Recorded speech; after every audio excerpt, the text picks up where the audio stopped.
Hello, Monsters Abound here with a brand new Stellaris campaign as British people in space. That's right, the British are in space. What will I come up with next? What happened to Earth? How did we end up here? All excellent questions that will not be answered. Who knows? It should be apparent to everyone by now that the British cannot plan shit. Despite this, space means space, and we are in it. Space, that is. With warships probably made of some form of corrugated cardboard, an overbearing sense of our own past achievements, and a mightily stiff upper lip, which we won't go to the doctor about because it's just not the done thing.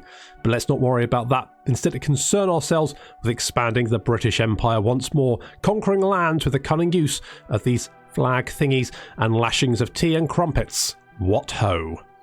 So for this campaign, we'll be using 2.1, which is the update where they've added some things for distant stars. Now, I've not actually played distant stars, so I have, but I've not really gone to the L cluster, which is like the main thing for distant stars. Not actually gone there yet, and not seen any of the events, so all of this is quite new to me. So that's very exciting. I also think that Stellaris is probably one of, if not the best, 4X games out there at the moment. I think if you like space 4X games, then Stellaris should definitely be in your library. They've added a lot to the game since it first came out. They've changed whole sections of it to make more sense for mechanics they're adding and to make to allow the player to make more tactical choices. I think that they're very brave, and I think it's definitely going in the right direction. The 2.2 update, which is coming, is going to add, or it's going to change the whole way the population system works. Looks like you're going to be able to do a whole lot more with your planets, and they're going to be a lot less micromanaging and a lot more interesting, which in fact, frankly, is brilliant. All good. So here's the Albion Commonwealth. We've got Anna Watson, 40. She's warlike and an investor. Interesting combination. And the governing ethics we've got, we're egalitarian, we're militarist, and we're materialist. I think that kind of makes sense-ish. And we've got the Distinguished Admiralty, because obviously, the greatest navy the galaxy has ever seen, assuming that there's no one else in the galaxy. And of course, the parliamentary system, because who doesn't love watching Parliament shout at each other across the room? It's fine. And in fact, that gives us, because we get faction influence gain from the parliamentary system, that's plus 25%, and we also get another faction influence gain of 25% from being egalitarian, so we get a 50% increase in our influence gains, which is quite nice. We also get less war exhaustion and more fire rate, and of course we can build robots and we get more research speed. That's interesting. And then for a Distinguished Admiralty, it's a level cap of +2 for admirals, and Empire leader capacity is increased. So that's all pretty good. So let's have a look at Parliament, which is our capital. There he is. Ooh, there he is. So it's basic minimum size really for a capital. 16. It's not great, but it'll do. And the governor, Austin Byrne, is, I'm going to be honest, he looks like a child molester with that moustache. Austin, could you shave that off, please? For the love of God, Jesus.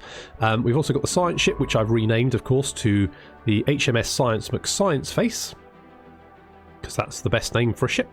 And we've also, I've got the quintessential British name list for everything, which is great. Although some of the names I'm not 100% sure about. So if it goes ship designer, our corvettes are called the Kilmanahan class. I had a quick look. As far as I can tell, Kilmanahan is a small field in Ireland. I don't quite understand why we've decided to name our corvette after that, but sure, that's fine, I guess. And if we have a look at the... so we got the Laurustinius class for the construction ship. That's apparently a nymph from Roman mythology. And the Egeria class is the nymph from Roman. The Losterinus is apparently a bush, which we decided to name our... Who the fuck named these things? Austin, was it you? You weirdo. Christ.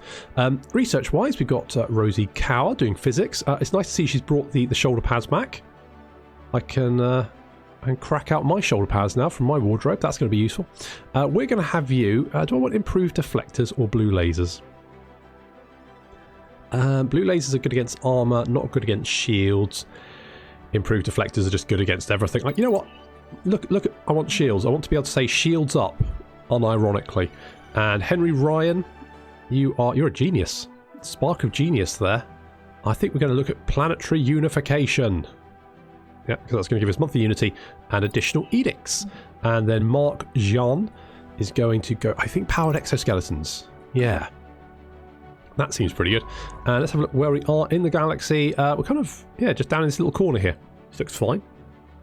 And I do tend to like to just send my science ship out just to have a quick look around before I decide where I'm going to survey. I mean, obviously I'll survey around here, but I just want to see where my choke points are. And this is probably a choke point up here.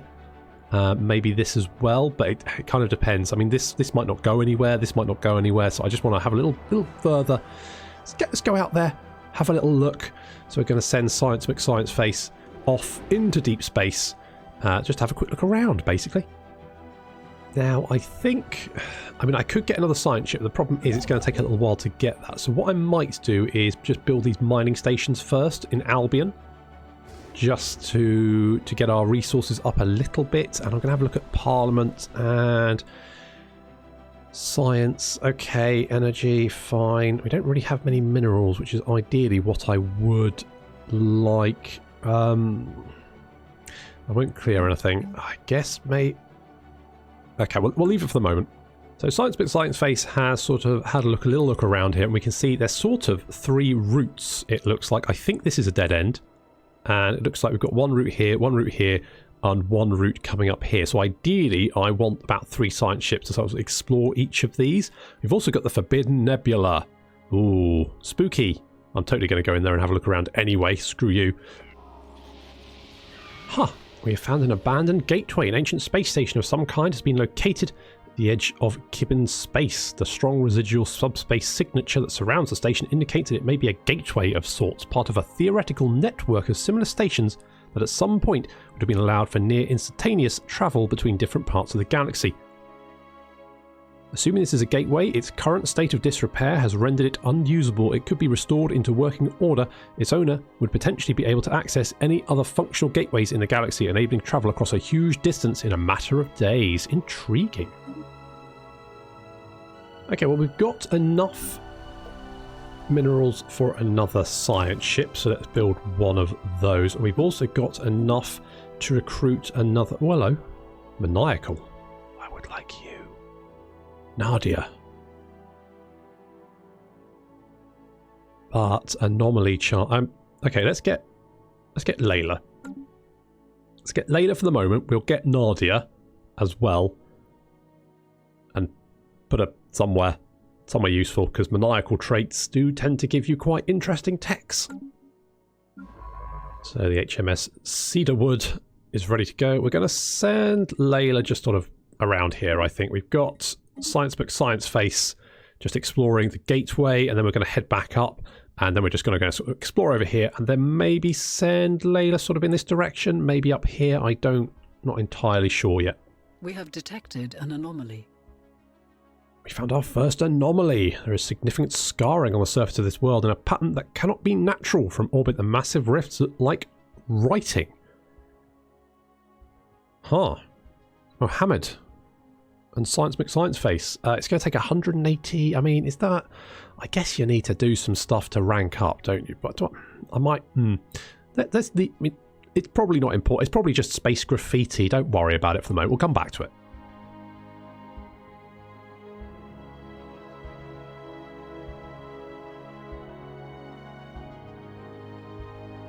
Looks like Mohammed has found yet another anomaly. Some kind of unknown structures are floating in this gas giant's upper atmosphere. They appear to be using aerostatic lift to remain buoyant. It's a bit weird. Sure, that's only going 120 days. I mean, it's not as much. Is it the same amount? It doesn't matter. Just, yeah, sure. So it looks like the Cedarwood has found a continental world, which is good for us, because obviously that's what we like to live on. So that's very nice. So we're going to scan that. And we'll have somewhere new to live. In fact, we have found the discovery of alien life. The HMS Cedarwood has made a startling find on Zarmaton 3.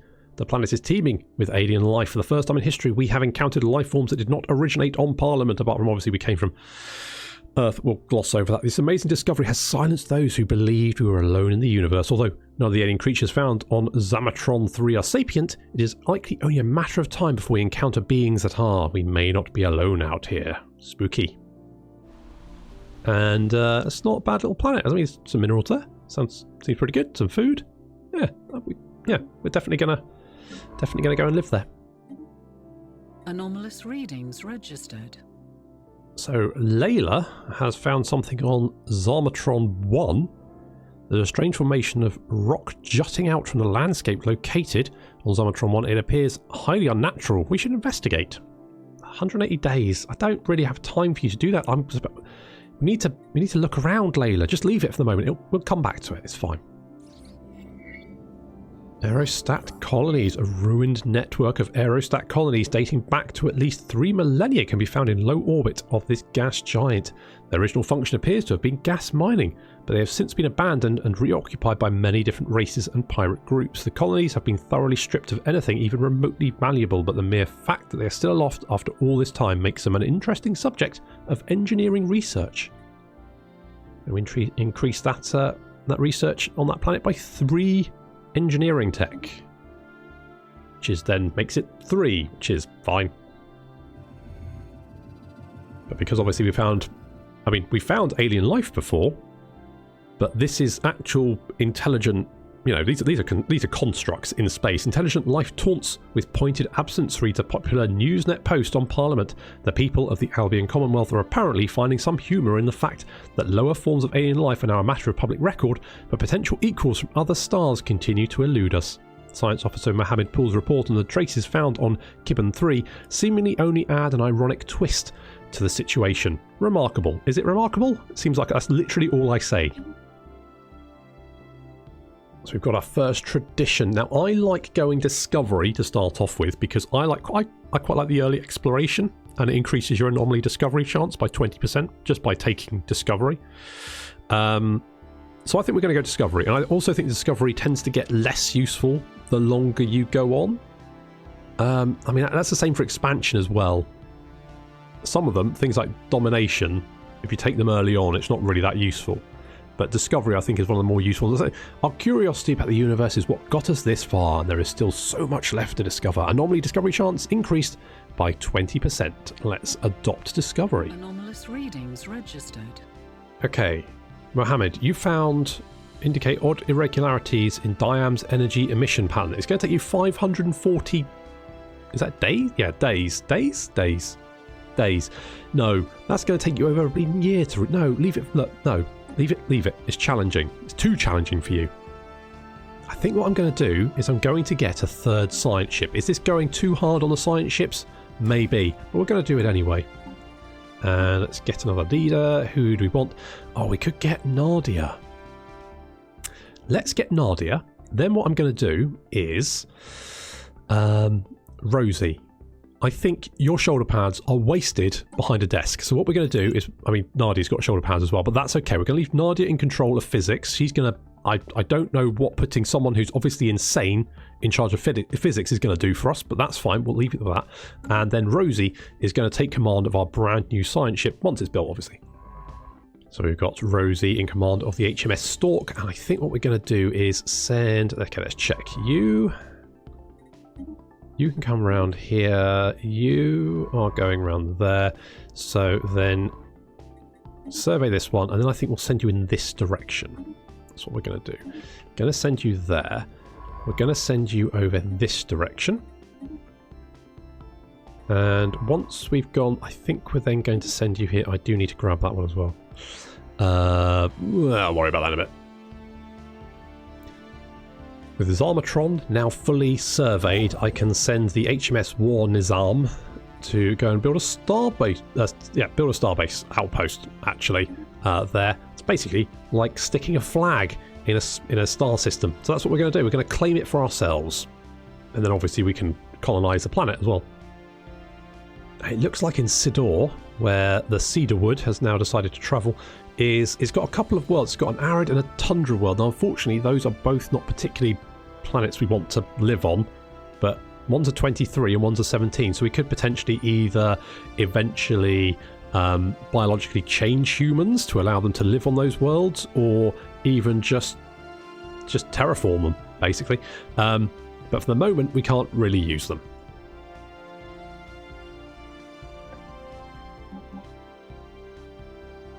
So Science McScience Face, the Cedarwood, and the Stork are all off exploring the galaxy for us and finding all kinds of weird shit out there. Unfortunately, most of it is too difficult for us to actually, research. I need to explore surrounding space before I go back and start picking away at all these anomalies and investigating them, because a lot of them are quite tricky. But we have, during a survey of TLDR, Too Long Didn't Read, 800, the HMS Cedarwood discovered a previously unknown strategic resource dubbed Garanthium ore. It can be refined into a metal that both malleable and durable. This ore would make excellent material for use in the construction of ships.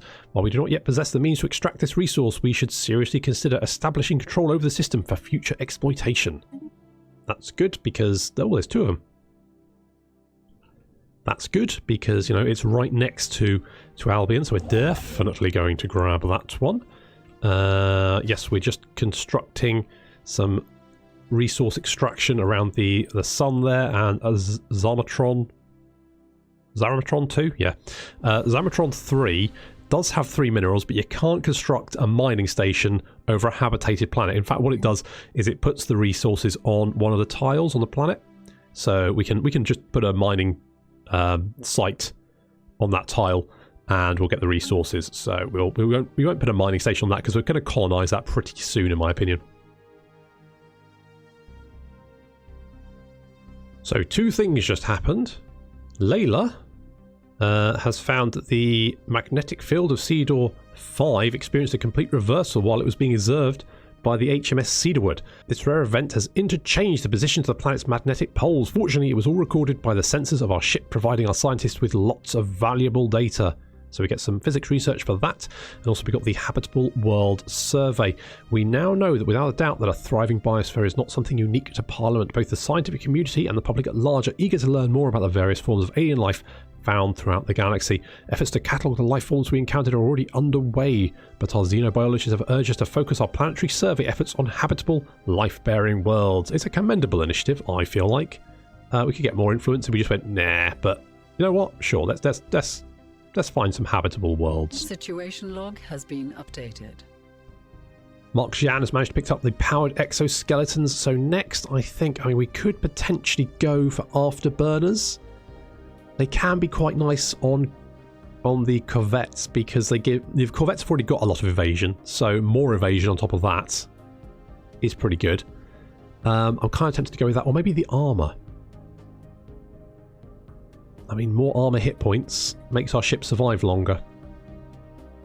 Let's go for ceramo metal materials, a combination of different materials and ceramics that result in strong armour without sacrificing flexibility. I would hate to sacrifice flexibility. And we've got our second tradition, which I'm going to go to boldly go, because that's what we're doing. And we're surveying, so it was going to increase survey speed by 35% and increase the science ship disengage chance by 50%, which I think makes it pretty sure that the science ship will get away. A new age of exploration is upon us. As we once mapped the surface of our homeworld, we must now brave new terrain as space. There's a galaxy full of wonder waiting to be discovered, yes, and horrors.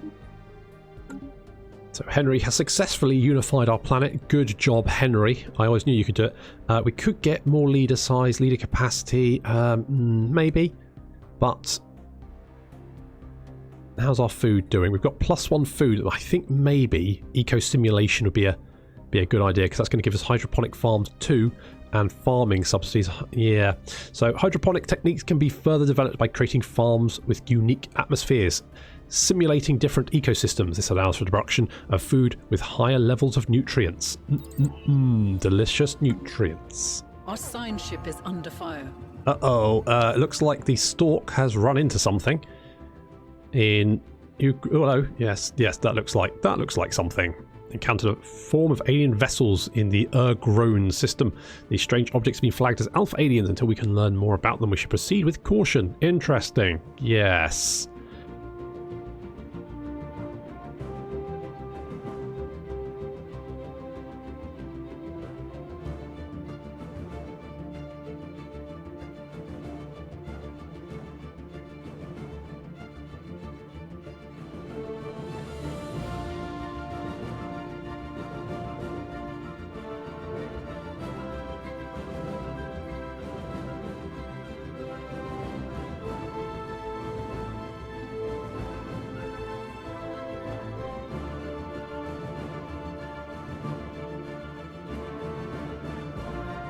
Right. I mean, that's... They don't look friendly, do they? Could be something to do with the skulls painted on the side of the ship. But, yeah, they don't look particularly friendly. And that thing... Holy shit, 6.2k?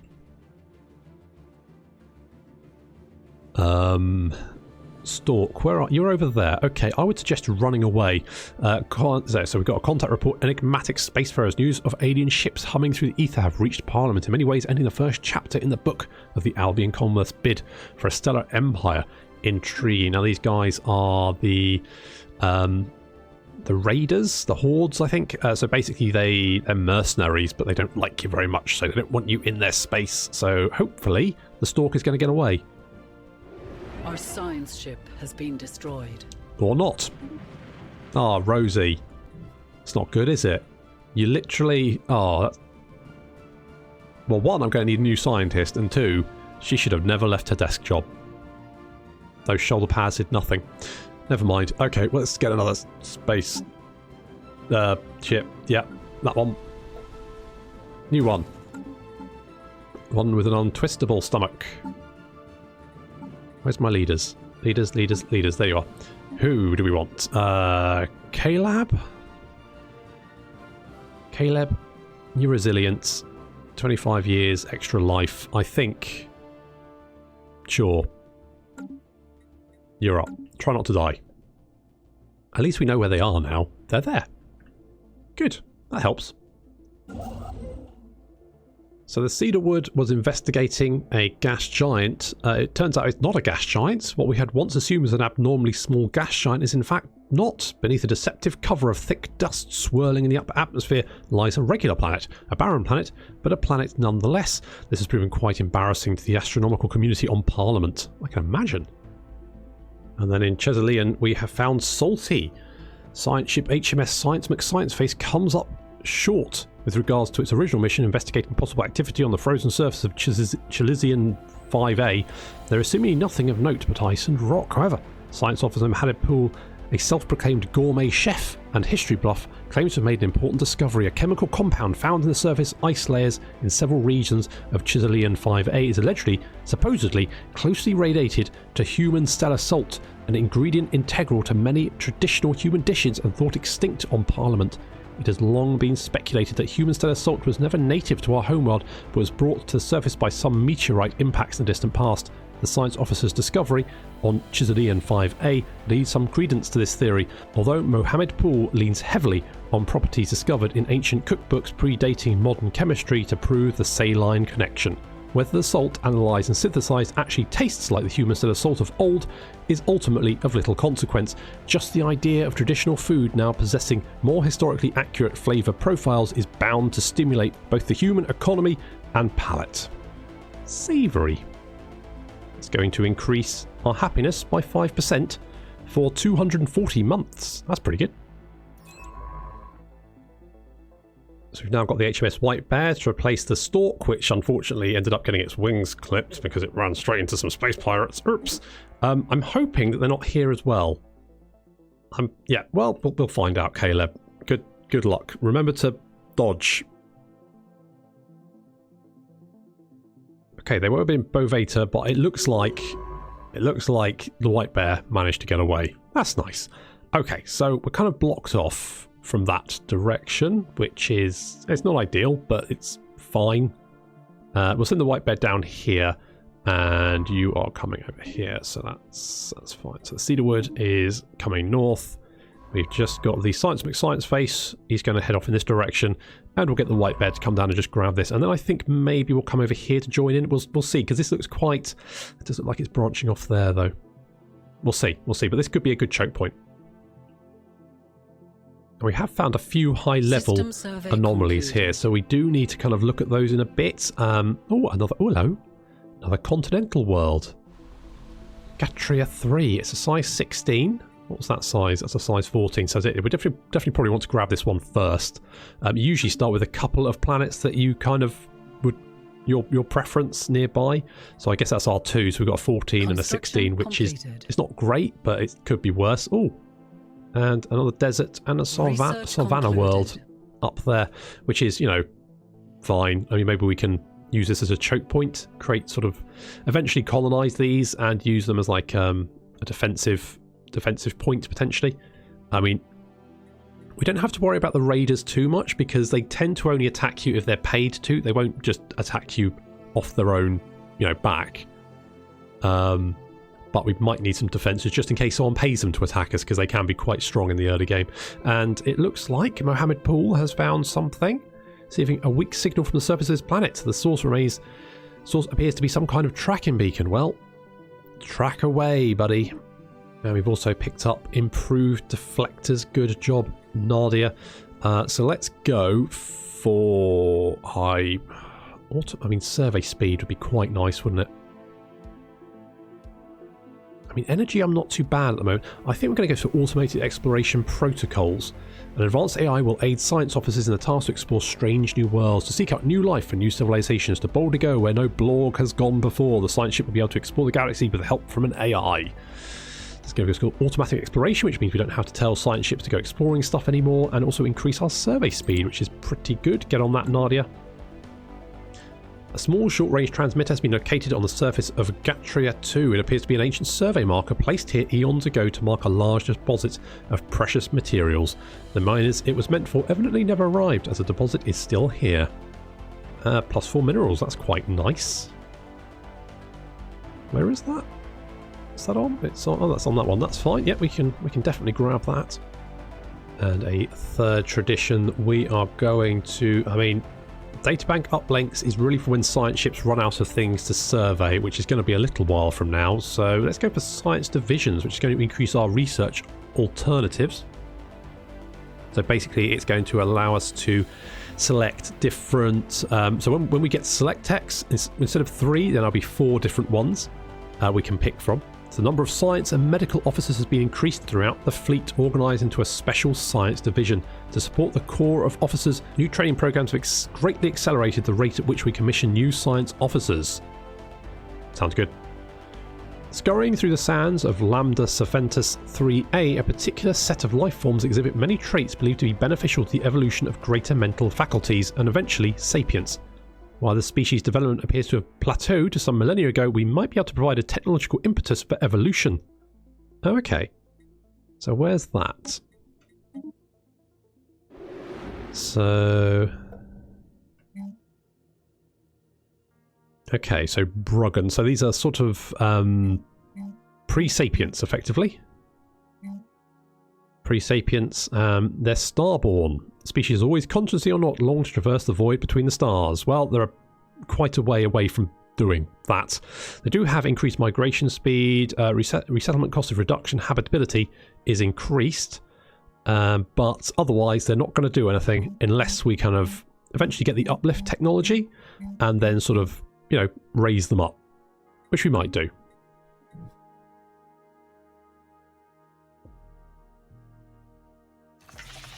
Apparently, on Gatria 5, we found an abandoned amusement park. The structures on Gatria 5 are not as old as we first believed. It seems to be a playground or amusement park of some sort.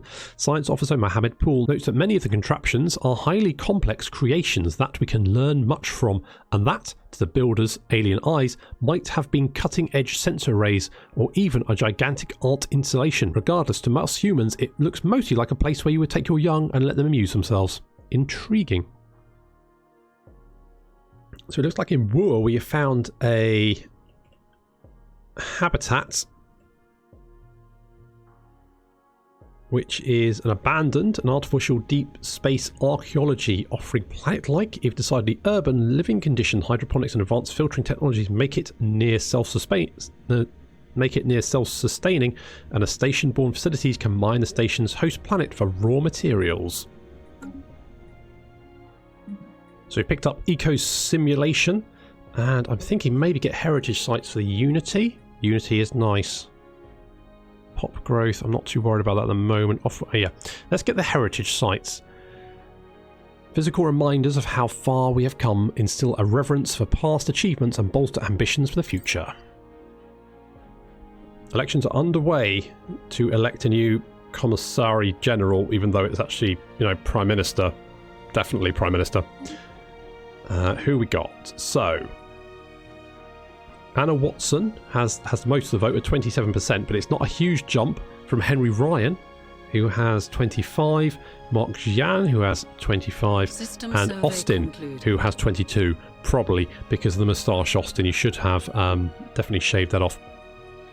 Do I want to Knowledge support is the Anna? key to the universe. I mean, investor and warlike. Is that good? Champion of the people. I mean, the thing is, I'll have to get another leader because Anna Watson will disappear, I believe, if she loses, because she didn't exist before she was Prime Minister, apparently. I know, weird, but I think, yeah, let's support her. So she's now got 42%, which doesn't mean that she's definitely going to win, but it's far more likely. And we've also got Ceramo metal materials, so that's more armour for our ships. Mining. I am struggling for minerals at the moment, so I think getting geothermal fracking. We could get robots though. They do increase No, geothermal fracking. We'll do that. Situation log has been updated. And Anna Watson has been elected once more to be Prime Minister. Good stuff. Good job, We have Anna. detected an anomaly. I think it's about time we actually got an admiral for the fleet. Construction completed. Do you want Martha Khan? Martha Khan, weapon. I think fire rate and sublight speed, especially for corvettes. Let's get Martha Khan. You're in. Gonna lead the fleet. We've also built it up a little bit. We've got another corvette on the way. I'm probably going to get another shipyard for Plymouth, but I don't think it's worth it at the moment. Might just leave it until we can maybe upgrade, because I'm not going to be able to build more than one ship at the moment anyway, so there's no point in having 2 shipyards. The birth of space piracy. Naval intelligence reported several attacks on civilian shipping in our space within the last several months. The perpetrators appear to be deserters and other renegade elements from Parliament, operating out of a small asteroid base in the Asteron system. These criminals have put together a makeshift space fleet out of heavily modified civilian hulls. They now call themselves the Skull Crushers. Although crewed, their vessels are a clear threat that cannot be ignored. Deploy the fleets. Now, I don't know. There's the Asteron system, so they're either going to come to Bradham or to Gatria, and I don't quite know which direction they're going to go. So let's just. I think they'll. There's no station. I think they're going to head for Bradham. I think that's what they're going to do. So we're going to assume they're going to head for Bradham. And indeed, they are heading for Bradham. I suspected they would because there's mining stations here. So they're probably heading for those. However, they have to contend with Bradham Station first. Bradham Station is just an outpost, but it does still have some teeth.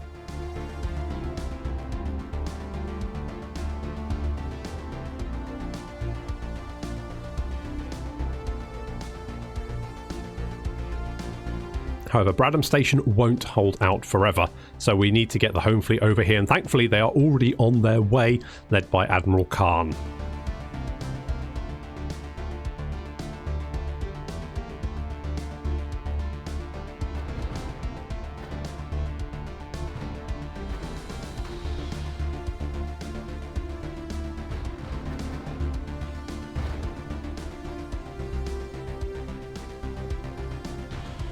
Home fleet has arrived, and Admiral Khan should have no trouble dealing with these rabble-rousers.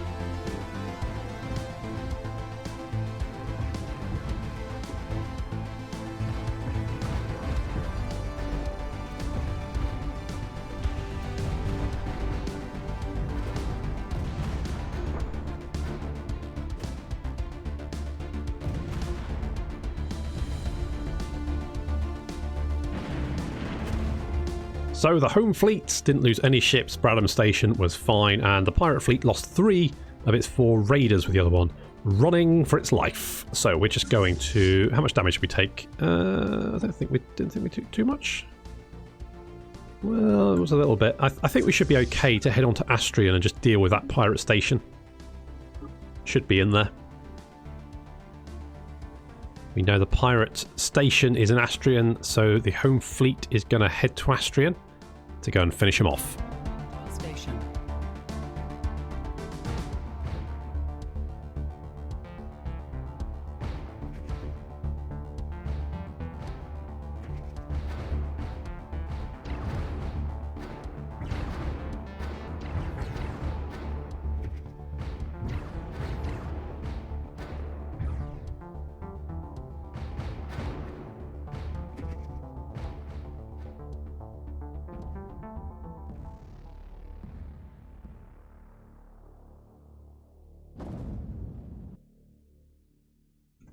Well, that's goodbye to those horrible, dirty pirates. We've got some minerals and energy for it as well, and we've also got a tradition, not for killing pirates, just in general, but still, you can't go wrong with that. We're going to get polytechnic education.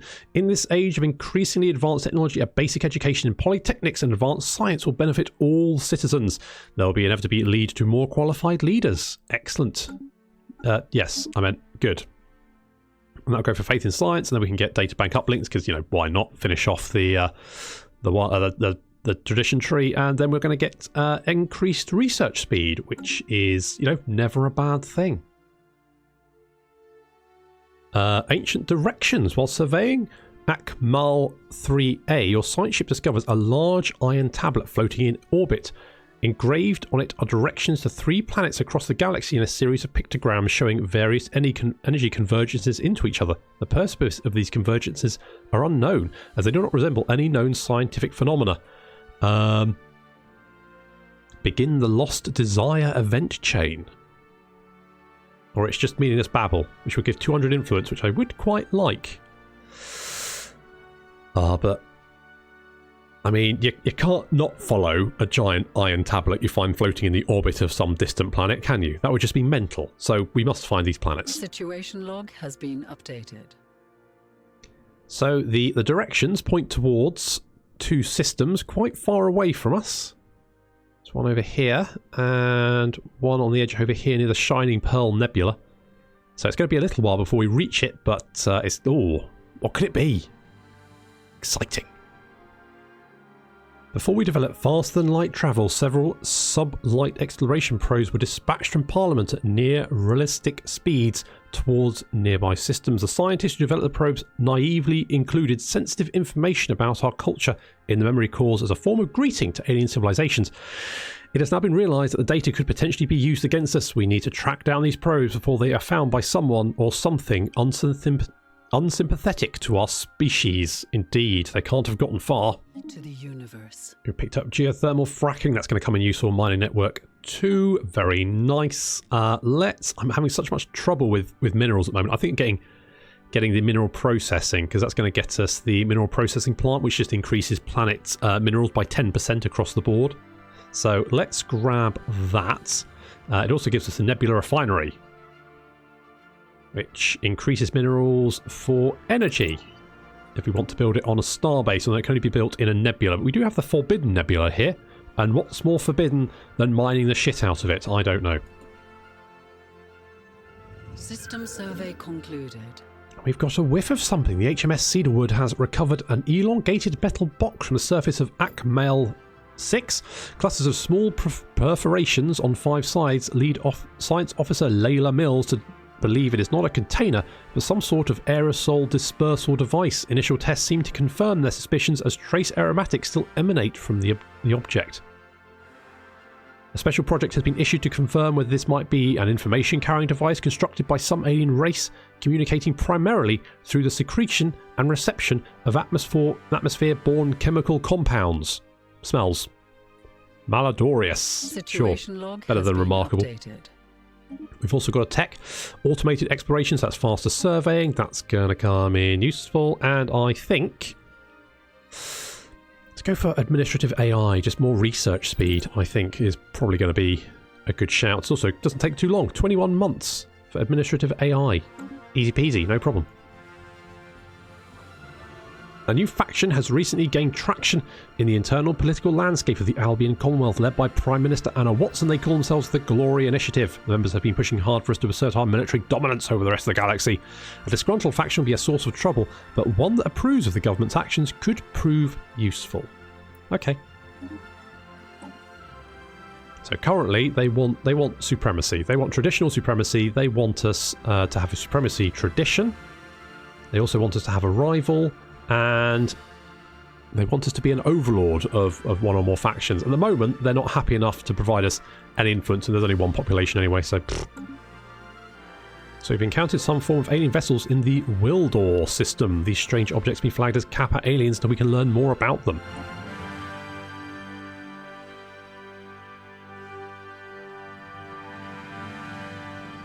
Okay, so it looks like we've got someone to the north, so ideally we want to sort of probably try and sort of block this off. I mean, Lambda could be a good option here. If we could grab this one, then that will sort of...